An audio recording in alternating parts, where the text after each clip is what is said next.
आज एक्सीलेंस की एग्जाम हुई है आपकी, है ना। और आज हम क्या देखेंगे, एक्सीलेंस का पेपर देखेंगे। किसी स्टूडेंट का बुलाया आज मैंने ये पेपर देना का, तो देखते हैं कौन पेपर। सबसे पहले आया था पार्ट हिंदी, ठीक है। हिंदी का देखते हैं पहला प्रश्न। सोठा छंद की संरचना एवं मात्राओं की गणना क्रम को उल्टा कर दें या मात्रा की गणना नियम को आपस में बदल दे तो निम्न में से किस छंद रचना के प्रकार की परिभाषा स्पष्ट होगी। देखो, जो सोठा छंद होता है ना, इसके पहले और तीसरे चरण में होती है 11-11 मात्रा। कितनी होती है? 11-11 मात्रा। और दूसरे और चौथे चरण में होती है 13-13 मात्रा, ठीक है। इसमें मात्राओं का खेल रहता है बेटा छंद में। अब जो इसका जो उल्टा रहता है वो है दोहा।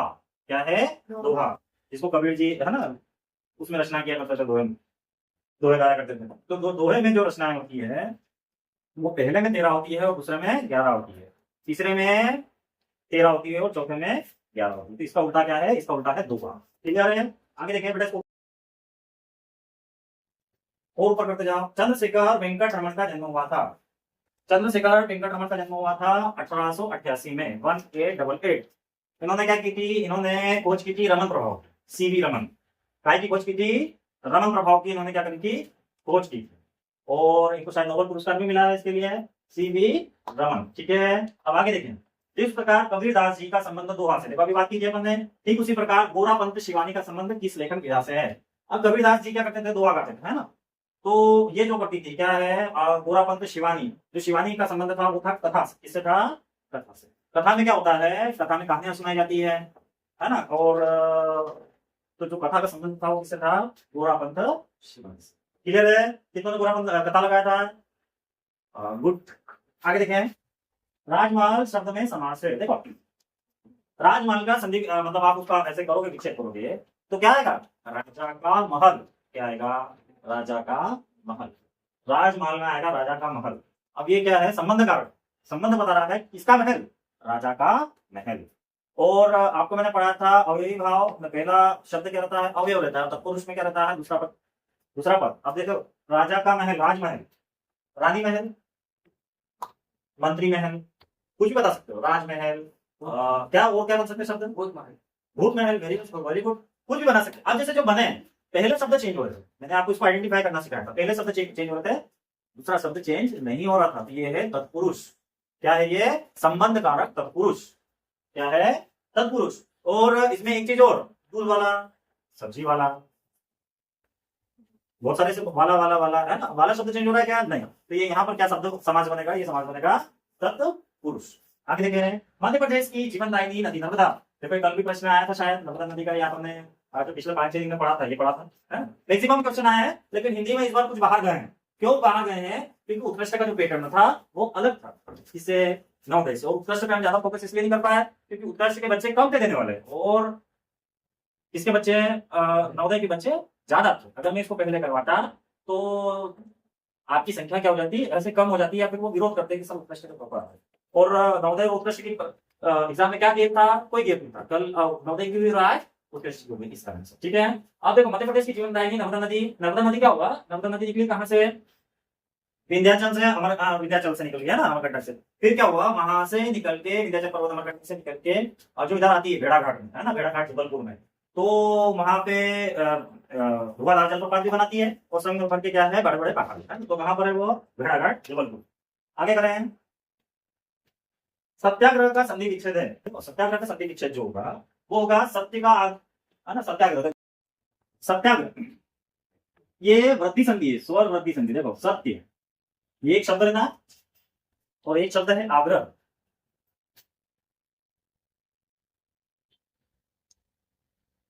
जैसे आप आग्रह करते हैं वैसे सब संडे की छुट्टी रख दीजिए, सैटरडे छुट्टी रख दीजिए, सत्य प्लस आग्रह। तो ये य और आ मिलके, अ प्लस आ मिलके वृद्धि संधि से क्या हो जाता है? आ हो जाता है। तो क्या हो गया? सत्याग्रह।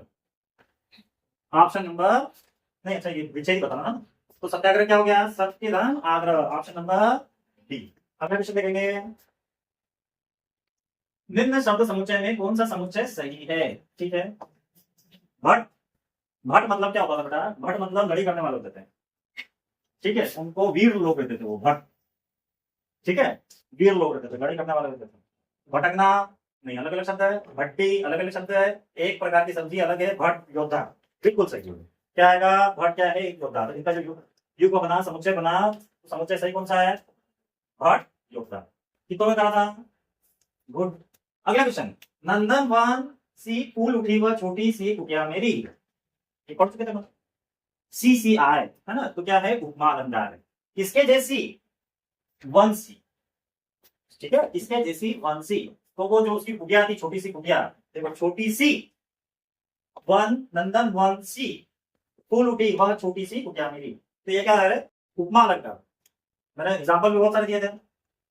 चांद सी, है ना, अपन बोलते हैं ना, तो जैसे हीरोइन का एग्जांपल लेते, हीरो वाले थे कि हीरो जैसा दिखता है, हीरोइन जैसी दिखती है।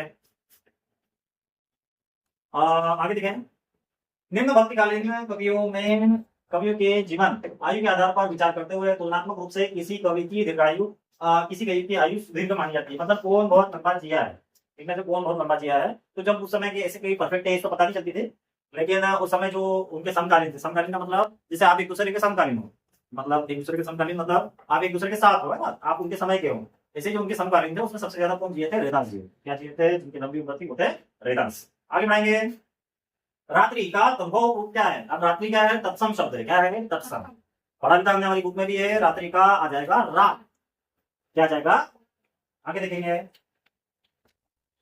वैदिक युग के रुपये का नाम था, तो वैदिक युग के रुपये का नाम था रुपीकम। क्या था? रुपीकम। किसको बोलते थे बेटा? ये बोलते थे चांदी के सिक्के को। चांदी के सिक्के को क्या बोलते थे? रुपीकम। अपराजिता शब्दों में उपसर्ग है। उपसर्ग कहाँ लगते बेटा? उपसर्ग लगते हैं शब्द के पहले और प्रत्यय लगते हैं शब्द के बाद। तो अब इसमें जो मूल शब्द है वो है राजिता, और जो शब्द है वो है पराजिता। पराजिता मतलब हारने वाला, और अपराजिता जो नहीं हारता हो। इसमें जो शब्द लगा है वो लगा है अ। क्या लगा है? आगे, पटना शहर का पुराना नाम है। पटना शहर का पुराना नाम क्या है? पटना शहर का पुराना नाम है पाटलिपुत्र। क्या है पटना शहर का पुराना नाम? पाटलिपुत्र। मगध राजा ने बताया था, मौर्य वंश की मगध है ना, मौर्य वंश के मगध राजा ने, है ना, मौर्य वंश के मगध राजा ने इसको क्या करा था? इसको बसाया था पाटलिपुत्र। अगला, राष्ट्रीय खेल दिवस मनाया जाता है। तो राष्ट्रीय खेल दिवस कब मनाया जाता है? 29 अगस्त। कब मनाया जाता है? 29 अगस्त को। मेजर ध्यानचंद जो हॉकी के जादूगर थे, उनके जन्म दिवस पर हम क्या मनाते हैं? खेल दिवस मनाते हैं। हाँ, स्पोर्ट्स डे।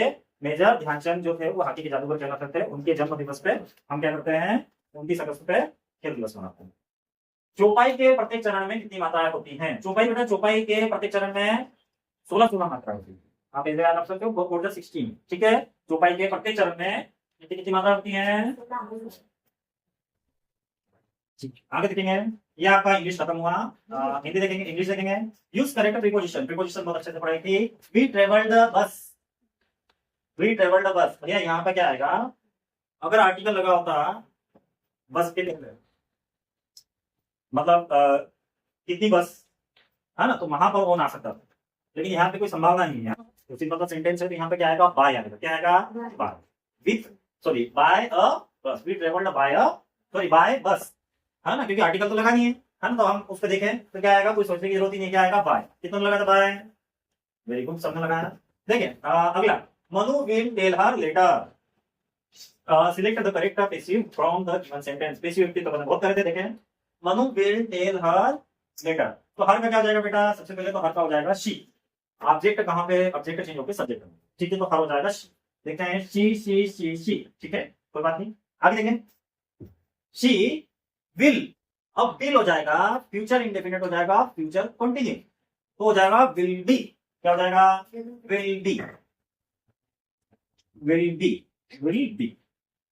आगे देखें हैं, मनु विल बी, टेल का क्या हो जाएगा? टोल्ड हो जाएगा। टेल तो नहीं रहेगा, टेल नहीं रहेगा, टोल्ड। क्या आंसर आ जाएगा? टोल्ड। क्या आंसर आ जाएगा? टोल्ड। टोल्ड क्या आया? टोल्ड। अब ये हमारा है ना टोल्ड। अब यहाँ पे ये हो गया टेल, क्या हो गया? टोल्ड हो गया।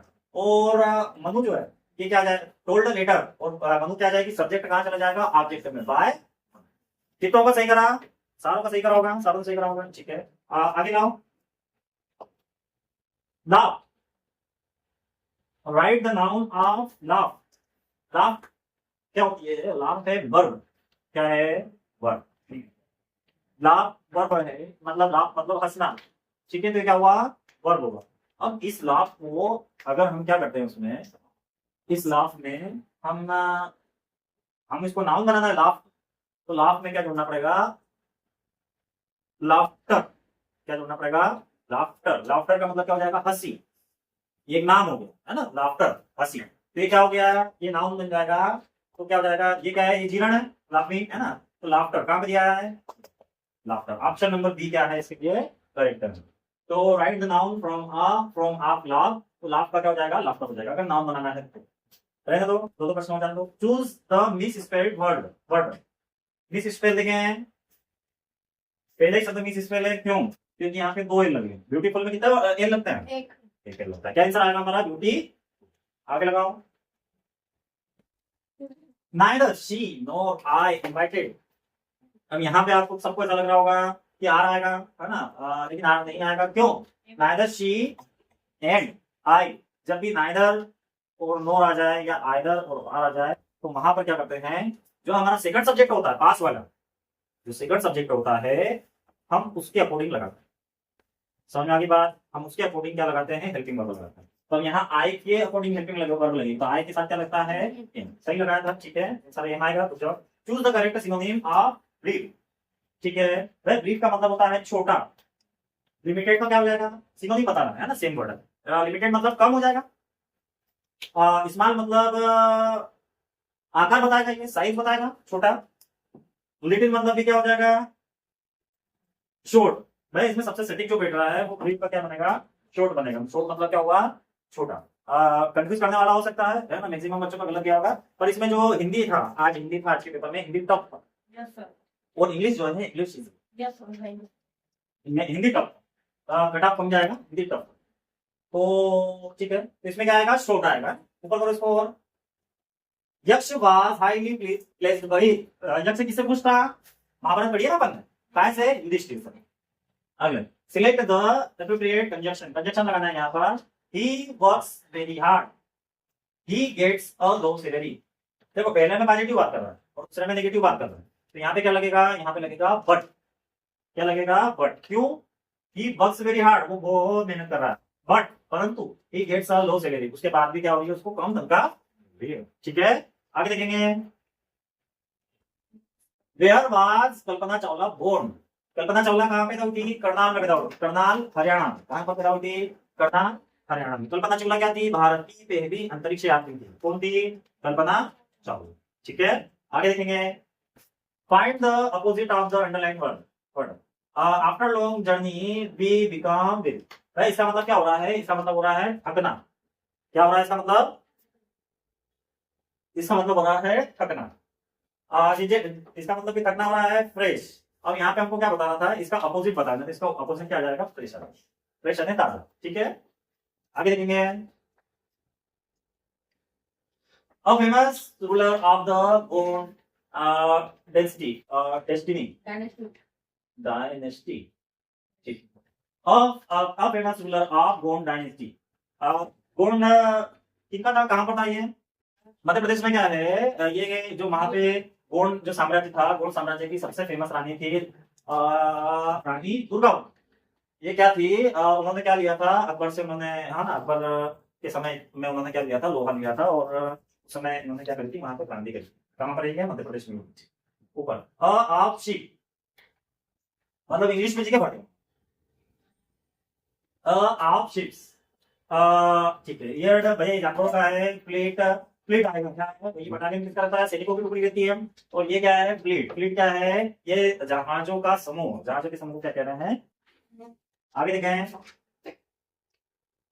Choose the correct binomial since then it has been protected for its. मैं इसमें फ्लोरा और फौना आएगा, क्यों, क्योंकि वो सिंस देन, वो जब से देख रहा है, जब से वो किससे प्रोटेक्टेड है, फ्लोरा एंड फौना में क्या होता है, पेड़ पौधे, जीव जंतु, जानवर, है ना, तो ये क्या है, वहां उससे संरक्षित है। ठीक है, प्रोटेक्टेड है किससे, flora and. How their task long been doing have they.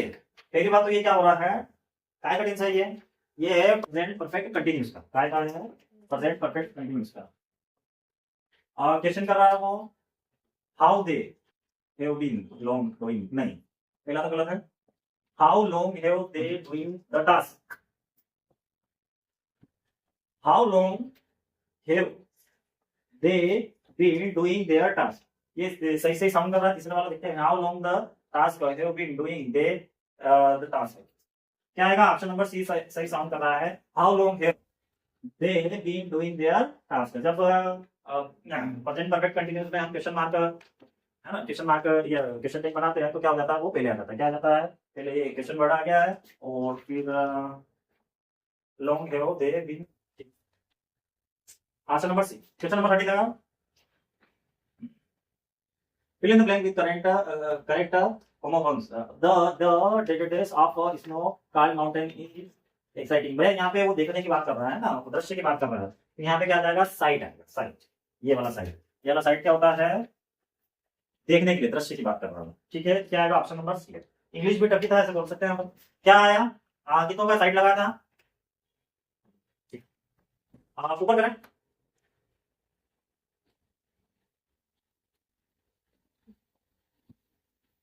Sunrise उद्योग में कौन सा, दो प्रश्न हो जाने का बेटा ना, which are the following industries is the part of sunrise industry. देखो सनराइज इंडस्ट्री का मतलब ये होता है कि जो भी कोई ऐसी विशेष स्थिति में नहीं है, अभी शुरुआत हुई है, लेकिन आने वाले समय में उसका बहुत स्कोप है, आने वाले समय में क्या है, उसका बहुत स्कोप है। जैसी क्या है, इसी इंडस्ट्री है आईटी इंडस्ट्री, ठीक है, इंफॉर्मेशन टेक्नोलॉजी, ठीक है। अगला अगला देखते हैं अपन, बेटा बात मतलब दो प्रश्न हो जाते, most mass and weakness are found in, काई और लाइकेन पाए जाते हैं। देखो टुंड्रा प्रदेश में क्या होता है, बहुत ठंडा प्रदेश है ना, ये तो सुना होगा आपने, बहुत ठंडा प्रदेश है। अब बहुत ठंडा प्रदेश है तो वहां पे जो बड़े बड़े पेड़ पौधे हैं, बहुत बड़े बड़े पेड़ पौधे वो नहीं पाए जाते, वहां पे छोटी छोटी चीजें पाई जाती, छोटे छोटे पौधे पाए जाते हैं, जैसे लाइकेन और काई, ठीक है, काई और lichen. Throat which content tropic of answer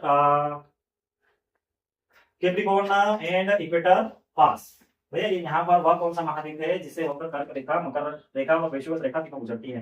क्या आएगा इसमें, इसमें आएगा अफ्रीका। अफ्रीका ऐसा देश है जहां पे सबसे ऊपर से क्या दिखती है, सबसे ऊपर से जाती है कर्क, ऊपर से क्या बीतेगी, कर्क रेखा, और बीच से क्या बीतेगी, विषुवत रेखा, और नीचे से क्या आ जाएगी, मकर रेखा। तो केवल एकमात्र ऐसा महाद्वीप है जहां से तीनों रेखाएं हमारी गुजर रही, ठीक है। ये काल्पनिक रेखाएं हैं जो पृथ्वी को है ना, ऐसे तीन तीन रेखाएं खींची हुई है।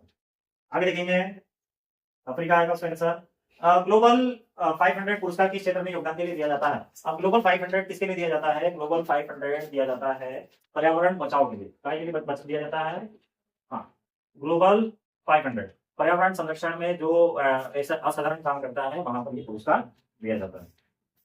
आगे करेंगे, आधुनिक उद्योगों का मेरुदंड कहलाता है।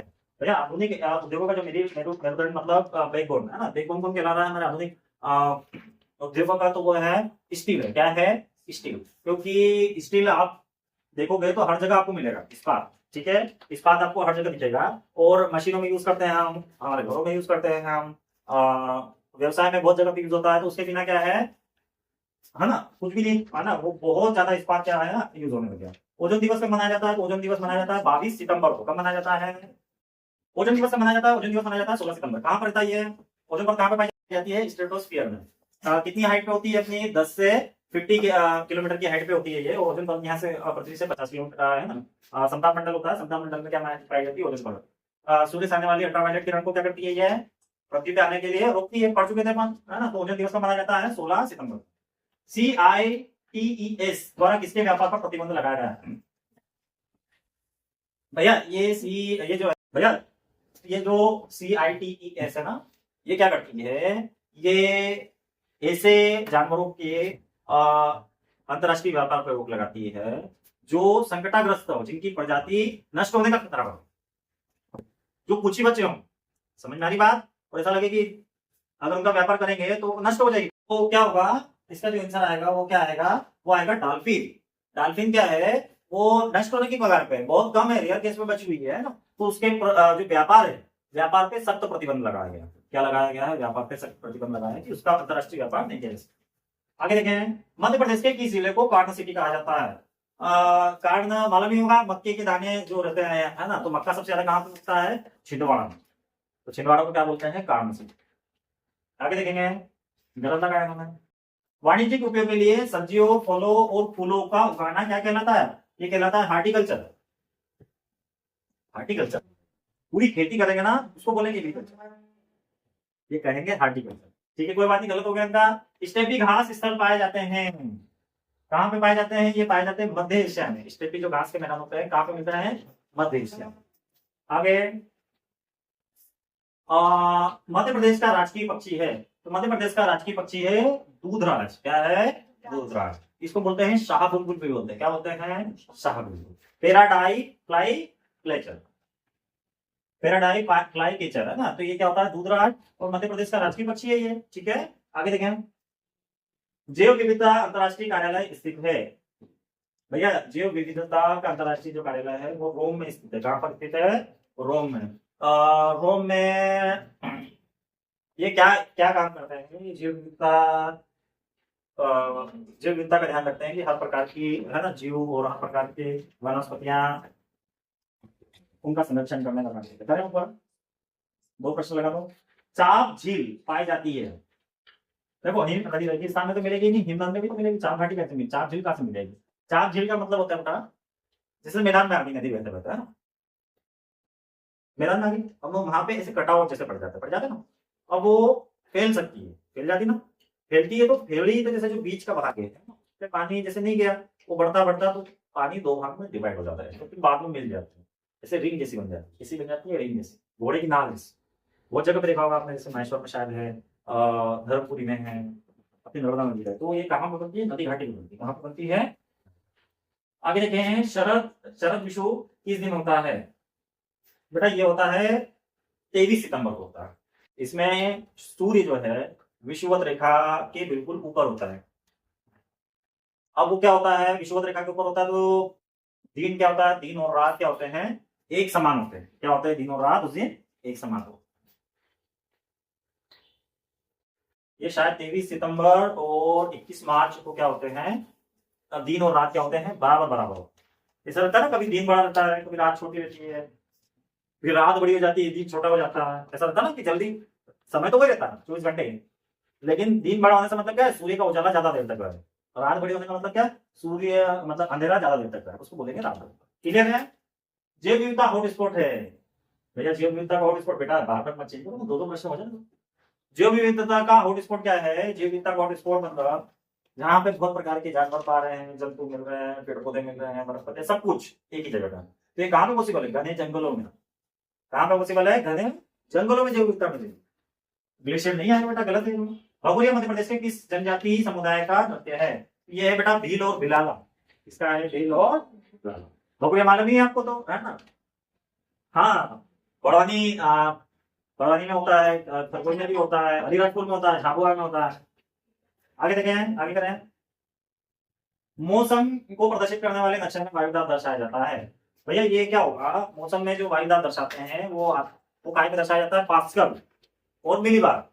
पास्कल या मिलीबार में, जहां जहां भी ग्लोब में हमको वायु का प्रेशर ऐसे बताया जाता है, तो वो वायु का प्रेशर काय में? मिलीबार या फिर क्या किया जाता है? पास्कल में किया जाता है। ऊपर करो इसको, हम दो प्रश्न लगा दो, चेंज नहीं करना। अयोध्या में श्री रामलला प्राण प्रतिष्ठा कार्यक्रम हुआ था, 22 जनवरी को हुआ था 2024 में। मालूम नहीं होगा, बहुत प्रचार चला था न्यूज में, भी प्रचार चला था, मोदी जी पंडित बन गए। परमवीर चक्र पाने वाले व्यक्ति कौन है? परमवीर चक्र पाने वाले पहले व्यक्ति कौन है? परमवीर चक्र पाने वाले पहले व्यक्ति है मेजर सोमनाथ शर्मा। इन्होंने क्या करा था, है ना, जो 1947 का युद्ध हुआ था भारत पाकिस्तान का, उसमें बहुत वीरता से लड़े थे, इसलिए उनको क्या मिला था? परमवीर चक्र मिला। किस देश में सबसे अधिक भूकंप आते हैं? मैं नहीं बताऊंगा। जापान के आते हैं।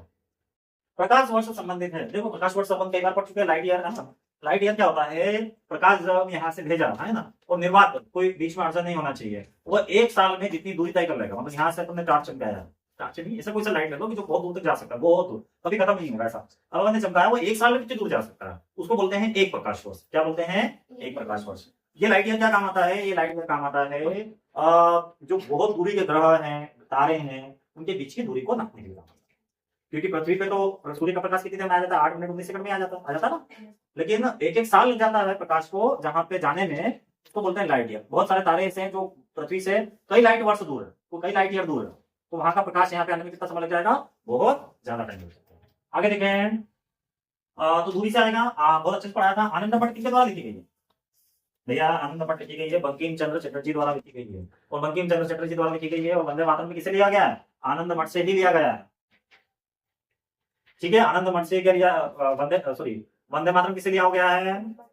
वंदे मातरम किसने करा है? क्या चीता कौन है? बंकिम चंद्र चटर्जी है। और वो लिया किससे था? वो लिया आनंद मठ से था। तो आनंद मठ किसने करा है? आनंद मठ की रचना किसने? बंकिम चंद्र चटर्जी। आगे देखें, ऊपर करें इसको। मध्य प्रदेश के बुंदेलखंड क्षेत्र में मुख्य रूप से किस नृत्य को फसल नृत्य के रूप में जाना जाता है? मटकी नहीं, मटकी नहीं आएगा, जवारा आएगा भैया। मध्य प्रदेश के बुंदेलखंड में क्या होता है, जो फसल नृत्य जिसको बोलते हैं वो है जवारा। मटकी का कैसे उगा सकते हैं? थोड़ा सा कॉमन सेंस लगाना चाहिए। मटकी कैसे उगेगी? जवारा जो फसल की बात कर रहे थे, ज्वारा लगाना था। जो जवारा नृत्य को ऐसे ज्वार को लेके वो ऐसे करते हैं। हाँ, आगे देखें, निम्न में से किसे टाइगर ऑफ रिवर भी कहा जाता है? भैया टाइगर ऑफ रिवर किसको बोलते हैं? महाशिव को बोलते हैं। महाशिव को इसलिए बोलते हैं, उसकी ताकत के कारण उसको टाइगर ऑफ रिवर बोलते हैं। क्या बोलते हैं? महाशिव को उसकी ताकत के कारण क्या कहते हैं? टाइगर ऑफ रिवर कहते हैं। और ये हमारी क्या है? हमारा राष्ट्रीय भी है ना? मध्य प्रदेश की राष्ट्रीय मछली भी है शायद, महाशिरी। ठीक है, आगे देखें,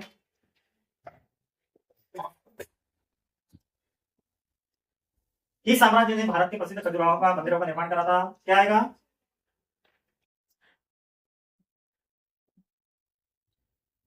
किस साम्राज्य ने भारत के प्रसिद्ध खजुराहो के मंदिरों का निर्माण करवाया था? तो आएगा चंदेल वंश के राजाओं ने करवाया था। ठीक है, और क्या हुआ था इसमें? जो मूर्तियां हैं, वास्तुकला का बहुत ऐसा एक आपको मिलेगा। कौन गया हुआ खजुराहो? और वहां पे जो मूर्तियां हैं वो कामुक मूर्तियां, ऐसे कामुक मूर्तियां रखी हुई है, मतलब जैसे सेक्सुअल मूर्तियां रखी हुई है वहां पे, है ना। खजुराहो ऐसे एक ही मंदिर है वो जहाँ पे ऐसी आपको मूर्तियां देखने को मिलेगी। आगे, नर्मदा नदी मध्य प्रदेश की जिले से होकर नहीं बहती है। ठीक है, देखते हैं, ऊपर करो इसको। बहुत बढ़िया। डिंडोरी, बड़वानी, जबलपुर। भैया सीधी जो जिला है ये मध्य प्रदेश के एक कोने पे है, और नर्मदा नदी के बीच में से बहती है मध्य प्रदेश के। सीधी तो एक ही कोने में है ना, वो बिल्कुल कोने में है। सीधी में कहां से बह जाएगी? तो क्या आंसर आएगा? सीधी। डिंडोरी, बड़वानी, जबलपुर, ऐसे बहुत सारे जिलों से नर्मदा नदी होकर गुजरती है। आगे देखें, बैतूल जिले में कौन सी नदी निकलती है? बैतूल जिले के मुल्ताई से ताप्ती नदी निकलती। क्या निकलती है? ताप्ती नदी। ऊपर करो इसको। मध्य प्रदेश विधानसभा में कितनी सीटें हैं? मध्य प्रदेश विधानसभा में 230 सीटें हैं। कितनी राज्यसभा सीटें हैं? 11 सीटें हैं। कितनी लोकसभा सीटें हैं? 29 है। विधानसभा सीटें कितनी है? 230। हजारों बार कॉम्पिटेटिव एग्जाम में आता है बेटा, ये तो पता होना चाहिए। मध्य प्रदेश का राजकीय वृक्ष कौन सा है? मध्य प्रदेश का राजकीय वृक्ष है बड़ का पेड़, बरगद। ठीक है, बड़ का पेड़। ठीक है, बरगद का पेड़। अहिल्याबाई निम्न में से किस राजवंश से संबंधित थी? तो अहिल्याबाई इंदौर में है ना, होलकर वंश से संबंधित थी। महेश्वर में भी उनकी बहुत सारी निशानियां हैं, इंदौर में है। तो क्या कौन से वंश से संबंधित थी? होलकर वंश। करें ऊपर।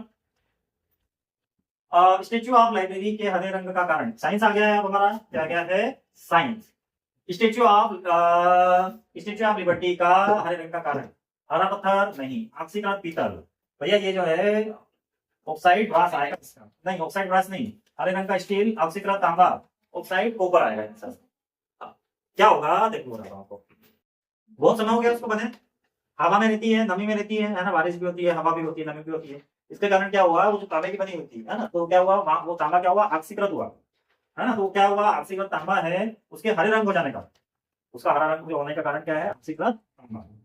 निम्न में से किस ईंधन का ऊष्मीयमान सर्वाधिक है? ये बार बार आ रहा है, कल भी आया था, कल नवोदय की एग्जाम में भी आया था और आज भी आया है, और मैंने आपको कई बार मार मार के भी पढ़ाया था। क्या होता है, 1.5 लाख है ना कैलोरी। तो क्या आंसर आएगा? हाइड्रोजन। सभी ने हाइड्रोजन नहीं लगाया, कौन सा ईंधन नहीं लगाया? मंदिर में घरों भारत में घरों में दी जाने वाली विद्युत धारा की आवृत्ति होती है? हमको नहीं पता। 50 हर्ट्ज होती है बेटा। जो घरेलू आवृत्ति होती है, जो उसकी फ्रीक्वेंसी होती है, वो कितनी होती है? 50 हर्ट्ज होती है। ऊपर इनमें से कौन सी अधातु चमकीली है?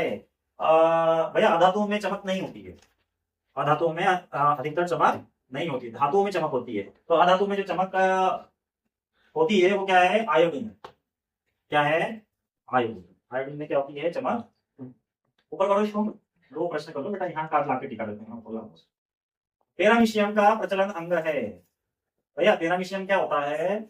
उसमें बाल जैसी संरचना होती है, सिलिया, बाल जैसी संरचना होती है ताकि वो अपने आप को क्या है प्रोटेक्ट कर पाता है ना, प्रोटेक्ट कर पाता है। तो क्या आएगा, सीडी आएगा। मानव की स्पष्ट दृष्टि की न्यूनतम दूरी होती है, याद करवाया था, बार बार हम याद कर चुके थे, है ना, सेम टू सेम। ऐसे कैसे क्वेश्चन पर क्या है, कितनी दूरी होती है, न्यूनतम स्पष्ट दूरी देखने के लिए कितनी चाहिए, जहां से बिल्कुल क्लियर देख सकता है 25। आगे ऊपर करो। विद्युत बल्बों में कौन सी गैस भरी होती है? देखो विद्युत बल्बों में जो भरी होती है वो होती है आर्गन और या तो फिर नाइट्रोजन। उससे क्या होता है कि जो बल्ब का फिलामेंट होता है उसकी उम्र क्या हो जाती है, लंबी हो जाती है, क्योंकि वो ऑक्सीकृत नहीं होता है। आर्गन में ये क्या है, अकई गैस है, मतलब कोई ज्यादा ऐसे है ना असर नहीं डालती। कौन सी, आर्गन और नाइट्रोजन। तो या तो आर्गन डाल दो या नाइट्रोजन डाल दो, आर्गन ज्यादा सटीक है। तो आर्गन गैस डालते हैं हम उसमें, तो क्या होता है वो अकई गैस है, तो बल्ब के फिलामेंट को कोई क्रिया नहीं करती है वो, तो वो क्या हो जाता है, लंबे टाइम तक टिका रहता है। क्लियर है? आगे बढ़ेंगे। इंद्रधनुष किसके कारण बनता है? तो भैया इंद्रधनुष विक्षेपण के कारण बनता है। यही बात समझाया था। प्रिज्म पे अपन ने कोई सा है ना डाला और 7 रंगों में बिखर गया, तो ये किसके कारण हुआ, वर्ण का विक्षेपण के कारण हुआ। ऐसे ही ये जो इंद्रधनुष बना 7 रंगों का, तो ये भी किसके कारण हुआ, वर्ण का विक्षेपण हुआ। इसमें क्या परावर्तन हो वो भी आता है, सब आते हैं थोड़ा थोड़ा, लेकिन जो मेन काम रहता है जो सातों कलर में डिवाइड हो जाता है वो होता है विक्षेपण के कारण। आगे देखें, आपतन कोण परावर्तन के कोण के बराबर होता है। नहीं चलो पढ़ पढ़ के पागल हो गया अपन, है ना। आपतन कोण परावर्तन कोण साइंस में भी आता है बाबा, आपतन कोण परावर्तन कोण के हमेशा हमेशा बराबर होता है।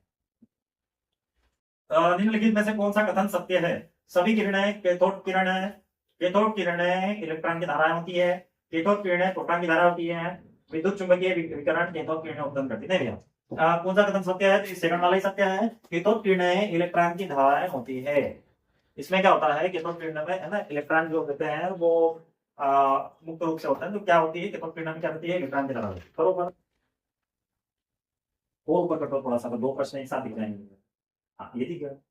स्ट्रेटोस्फीयर या समताप मंडल की लगभग ऊंचाई क्या होती है? भैया इसकी ऊंचाई कहां पे खत्म हो जाती है, 50 पे जाके खत्म हो जाती है। तो क्या आएगा, 10 से 50।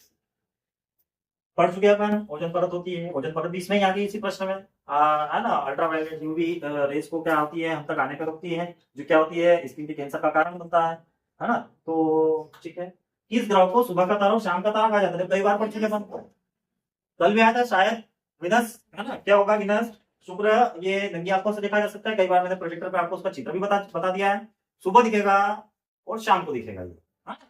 तारे की जैसा कैसा दिखेगा, तारे की तरह, इसलिए उसको क्या बोलते हैं, भोर का तारा और सांझ का तारा। चलो, कौन सा हाइड्रोकार्बन सबसे सरल यौगिक है? तो इसमें भी सही आंसर लगाया उन्होंने, मीथेन आएगा। मीथेन का क्या होता है, CH4, जिसमें कार्बन का 1 है और हाइड्रोजन का कितने हैं, 4 है। तो ये सबसे सरल यौगिक है। ठीक है। पुरानी किताबों का कागज भूरा किस कारण हो जाता है? पुरानी किताबों का कागज भूरा किस कारण से हो जाता है? देखो, पुरानी किताबें कागज आज बोलते हैं, तो उसमें जो सेल्यूलोज होता है ना, सेल्यूलोज क्या करता है, ऑक्सीकरण हो जाता है। वो ऑक्सीकरण होता है उसका, तो वो जो हमारे पेड़ है वो सॉरी जो हमारे कागज हैं वो बहुत लंबे टाइम तक रखे रहेगा, तो कैसे दिखेंगे, ऑक्सीकरण होकर भूरे दिखेंगे, भूरे या फिर कैसे दिखेंगे, पीले दिखेंगे। कैसे दिखेंगे, पीले या भूरे। बहुत पुरानी काफी किताबें हो तो उसको देखना आता है। तो क्या होगा, सेल्यूलोज के ऑक्सीकरण से क्या हो जाता है, भूरा या पीला रंग दिखता है। ठीक है, ऊपर करो इसको। निम्नलिखित में से कौन सा सर्वोत्तम विद्युत चालक है? कई बार होता है, हाँ, चांदी सब, क्या चांदी सबसे उत्तम चालक है ना। अरे कौन सा इलेक्ट्रिसिटी का गुड कंडक्टर है, सबसे गुड कंडक्टर कौन सा है, हाईलाइट करवाना ना, चांदी है। सिल्वर कौन कौन गलत करा? बेटा यूज इसलिए होता है कि वो सस्ता है, वो भी अच्छा कंडक्टर है, लेकिन सबसे शानदार जो सबसे अच्छा कंडक्टर है वो है सिल्वर। यूज जरूर होता है, वो सस्ता होने के कारण यूज होता है, और उसमें जो धातु की तन्यता रहती है ना वो भी ज्यादा होती है। क्या आएगा, चांदी। तांबा लगाएगा, कोई बात नहीं, चलो ऊपर करो इसको, फर्क नहीं पड़ता। आगे, एक मनुष्य दर्पण के सामने खड़ा होता है, उसका प्रतिबिंब उसे बड़ा दिखाई देता है, यह तब होगा जब दर्पण हो, कई बार बता चुका था। कॉन्वेक्स क्या करता है, छोटा करके दिखाता है, उत्तल दर्पण बड़ी चीजों को छोटा करके दिखाता है, और उत्तल दर्पण एक मात्र ऐसा दर्पण है कि जो कि बड़ा करके दिखाता है। कॉनकेव क्या आंसर आएगा, कॉनकेव, ये हमेशा बड़ा करके दिखाता है। बहुत अच्छे से कॉन्सेप्ट क्लियर करा था। और पागल हो गए थे अपन, बार बार आ रहे थे ना ये प्रश्न, साइंस के सब प्रश्न रिपीट हो रहे थे, इसलिए कल के नवोदय में आपने बहुत अच्छा परफॉर्म करा होगा, क्योंकि प्रश्न बार बार रिपीट हो रहे थे ना, नहीं चाहते हुए भी याद हो गए होंगे, समझ में आ गए होंगे कॉन्सेप्ट। ऊपर बोलो इसको, निम्नलिखित में से कौन सा कथन सही है? सभी खनिज अयस्क, सभी अयस्क खनिज है, कुछ अयस्क खनिज है उपरोक्त में से कोई। देखो इसको समझते हैं, अयस्क क्या है? जब खनिज में से हम अगर धातु निकाल सकें, है ना, उसको बोलेंगे, क्या बोलेंगे? अयस्क बोलेंगे। तो पहले खनिज है, बाद में अयस्क है। तो सारे अयस्क, सभी खनिज अयस्क है, ये गलत। सभी अयस्क खनिज है, ये से नहीं समझे? नहीं, इसको अगर ऐसे सुनो मत तो, सारे की सारे भारत, सारा की सारा भारत मध्य प्रदेश नहीं है, और सारा की सारा मध्य प्रदेश भारत है। पूरा की पूरा मध्य प्रदेश क्या है? भारत में है ना, तो ऐसा बोल सकते हैं कि पूरा मध्य प्रदेश भारत है, और पूरा भारत मध्य प्रदेश नहीं है। बस थोड़ा सा समझने में टाइम लगेगा, समझ जाओ। ऊपर करो इसको। हेली धूमकेतु कितने वर्षों बाद दिखाई देता है? तो ये दिखाई देता है 76 वर्ष बाद। इसके पहले दिखाई दिया था 1886 में, 1886 सॉरी 1986 1986 में दिखाई दिया था। कब दिखाई दिया था? 1986 में। अब कब दिखेगा उसमें? 76 जोड़ लेना, 76 से जोड़ लेना, क्या आंसर आएगा? अब तो इसको मैंने एलिमिनेशन ट्रिक से भी बताया था, एलिमिनेशन ट्रिक से करते तो आ जाता आपका, मतलब वो तो यूज करना ही नहीं है, दिमाग तो हम घर रख के आना, परीक्षा देने जब भी जाएंगे दिमाग घर पे रख के जाएंगे। क्यों? आगे अगला करो। कौन सा गुण धातु में नहीं पाया जाता? भैया धातु में चमक तो पाई जाती है, अधातु में नहीं पाई जाती है ना? तन्यता, धातु तन सकती है। चालकता, चालक भी होती है, वो गुड कंडक्टर होता है ना। मैक्सिमम क्या होती है? मैक्सिमम मेटल्स गुड कंडक्टर होते हैं इलेक्ट्रिसिटी के। भंगुरता, टूटना फूटना, नहीं भैया ये धातु का गुण नहीं है। मैं धातु है जब भी आ रही ना, तो एक कोई सी धातु इमेजिन कर लो रे, चांदी इमेजिन कर ली, सोना इमेजिन कर लिया। सोना क्या है? सोना में चमक नहीं होती है? सोना में उसको आप पिघलाएंगे तो तन नहीं सकता है क्या? आभूषण नहीं बनता हमारे, ये नहीं बनते है क्या? बनते। चालकता, कंडक्टर है वो, तो उसको गर्म करेंगे तो गर्म लगेगा, इधर से गर्म करेंगे इधर गर्म नहीं लगेगा। भंगुरता, टूट जाता है क्या आसानी से? नहीं। इतने आसान क्वेश्चन में आप गलती करके ऊपर करो। कोशिका का रसोई घर बहुत बार पढ़ चुके थे आप, क्या आएगा? क्लोरोप्लास्ट, कई बार पढ़ चुके थे। ये उसका रसोई घर रहता है, सूर्य की रोशनी में वहीं से खाना बनता है।